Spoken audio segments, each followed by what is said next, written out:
महाराष्ट्रात महिला मतदारांची संख्या आहे 47% आणि 2019च्या विधानसभा निवडणुकीत विजयी झालेल्या महिला आमदारांची संख्या आहे केवळ 24।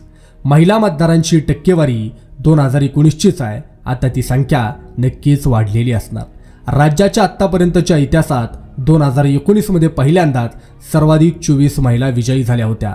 असं असलं तरी महिला आमदारांची टक्केवारी केवळ 8.5%। अशा परिस्थितीत महाराष्ट्राला महिला मुख्यमंत्री मिळणार अशी चर्चा पुन्हा एकदा सुरू झाली। ती चर्चा पुढे जाणार की नेहमीप्रमाणे खुंटणार असा प्रश्न आहे। उद्धव ठाकरे यांनी वर्षभरापूर्वी महिला मुख्यमंत्र्यांची चर्चा सुरू केली होती। राज्यात 2024 मध्ये महाविकास आघाडीचं सरकार आलं तर मुख्यमंत्री पदाचा मान महिलेला मिळू शकतो असे संकेत त्यांनी दिले होते। आता काँग्रेसच्या खासदार वर्षा गायकवाड यांनी महाराष्ट्राला महिला मुख्यमंत्री मिळाली पाहिजे असं विधान केलंय। महाविकास आघाडीतील सर्वच पक्षांकडे मुख्यमंत्री पदासाठी महिलांचे चेहरे आहेत। राष्ट्रवादी काँग्रेस शरदचंद्र पवार पक्षाकडे खासदार सुप्रिया सुळे, शिवसेना ठाकरे गटाकडे रश्मी ठाकरे आहेत, काँग्रेसकडेही महिला चेहरे आहेत असं खासदार वर्षा गायकवाड म्हणाल्यात। राज्यात महिला मुख्यमंत्री मिळाव्यात याची चर्चा होते, मात्र त्यातून फारसं काही निष्पन्न होत नाही। महिला मुख्यमंत्री कोण असा प्रश्न निर्माण झाला की खासदार सुप्रिया सुळे आणि भाजपचे आमदार पंकजा मुंडे यांची नावं चटकन डोळ्यासमोर येतात। मी जनतेच्या मनातील मुख्यमंत्री आहे असं वक्तव्य काही वर्षांपूर्वी पंकजा मुंडे यांनी केलं होतं। त्यानंतर त्यांना कोणकोणत्या दिव्यातून जावं लागलं हे सगळ्यांना माहीतच आहे। सुप्रिया सुळे यांनी स्वतः कधीही मुख्यमंत्री पदाबाबत भाष्य केलेलं नाही। महाराष्ट्राची ओळख पुरोगामी राज्य अशी आहे, मात्र अद्याप एकाही महिलेला मुख्यमंत्रीपद मिळालेलं नाही।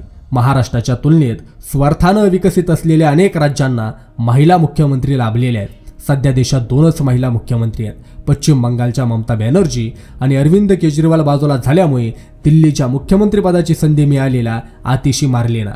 काँग्रेसच्या सुचेता कृपलानी या देशातील पहिला महिला मुख्यमंत्री ठरल्या। त्या 1963 ते 1967 दरम्यान उत्तर प्रदेशच्या मुख्यमंत्री होत्या। सुचेता कृपलानी यांच्यानंतर अनेक महिला मुख्यमंत्री बनल्या।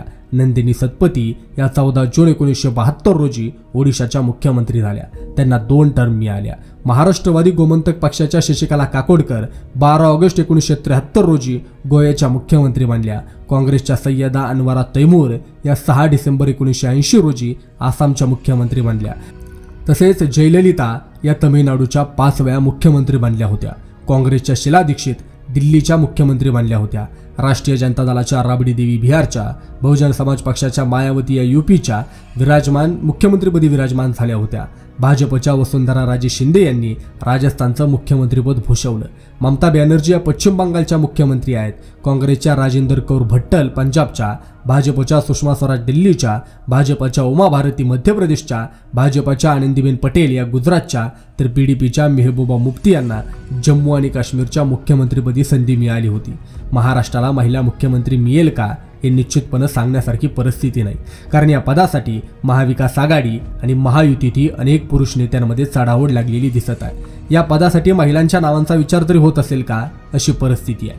मागं उद्धव ठाकरे आणि आता वर्षा गायकवाड यांनी याविषयी छेडलाय, त्यावर फारशी साधक बाधक चर्चाही झालेली नाही। रश्मी ठाकरे यांच्याबाबत शिवसेना ठाकरे गटाच्या नेत्या मुंबईच्या माजी महापौर किशोरी पेडणेकर यांची प्रतिक्रिया समोर आली आहे। उर्वरित सर्वच आघाड्यांवर शांतताच आहे। रश्मी ठाकरे या उद्धव ठाकरे यांच्या पत्नी आहेत। वर्षा गायकवाड यांनी मुख्यमंत्रीपदासाठी त्यांच्या नावाचा उल्लेख केल्यानंतर किशोरी पेडणेकर यांनी सावध प्रतिक्रिया व्यक्त केली। रश्मी ठाकरे यांनी कधीही राजकारणात रस दाखवलेला नाही। त्या उद्धव ठाकरे यांच्यासोबत असतात, याचा अर्थ असा नाही की त्यांना राजकारणात रस आहे किंवा मुख्यमंत्रीपदासाठी त्या इच्छुक आहेत। महाराष्ट्राला महिला मुख्यमंत्री मिळाल्या पाहिजेत, मात्र त्यात रश्मी ठाकरे यांचं नाव विनाकारण येऊ नये असं पेडणेकर म्हणाल्या। महिला मतदारांची संख्या महाराष्ट्रात 50%च्या घरात आहे, मात्र महिला मुख्यमंत्री मिळाली पाहिजे अशी चर्चा सुरू झाली की ती पुढे सरकत नाही। राज्यात सध्या 288 पैकी फक्त 24 महिला आमदार आहेत। महिलांना विधानसभेला 33% आरक्षण लागू झाल्यानंतर ही संख्या 90 पेक्षा अधिक होऊ शकते। त्यावेळी तरी राज्याला महिला मुख्यमंत्री लाभणार का याची शाश्वती देता येत नाही।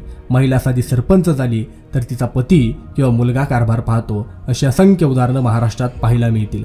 अशा परिस्थितीत महिलेला मुख्यमंत्री करणे इतकं मोठं मन राजकीय पक्ष दाखवतील का हे पाहणं महत्त्वाचं ठरणार आहे। अशाच प्रकारच्या व्हिडिओ पाहण्यासाठी आमच्या गोष्ट दुनियेची या YouTube चॅनलला सबस्क्राईब करा ही विनंती। धन्यवाद।